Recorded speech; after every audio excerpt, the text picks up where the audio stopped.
Hello guys! Dito tayo ngayon sa Davao City.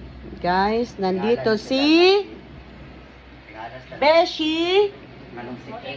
Beshing Buntis! Wala.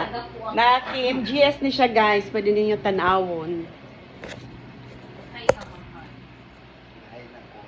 Oh, look guys. It's 50 months old.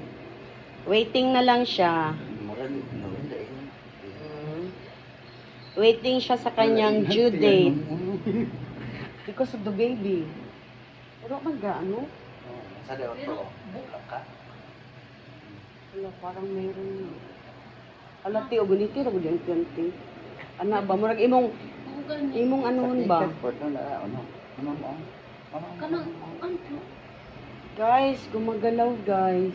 Oo! Ala, Eh? naramdaman po din mo? Ni babay laki. Oh, Ay, malibog kambal! yan. Sa mga mananambay ka, 14 ka buok na bike laki. Puro bike laki. Si 14. Ay! 14 na kabuok ba Grabe mga na. mananambay? Aw! Ang bidang? 14 ka na. Una, lagi po lihok! Na. Oh. Naraon, dili ka ba? Na, Ano ko wag na ano lang. masayaw na. Ano guys, ang laki na ng tiyan niya guys. Okay.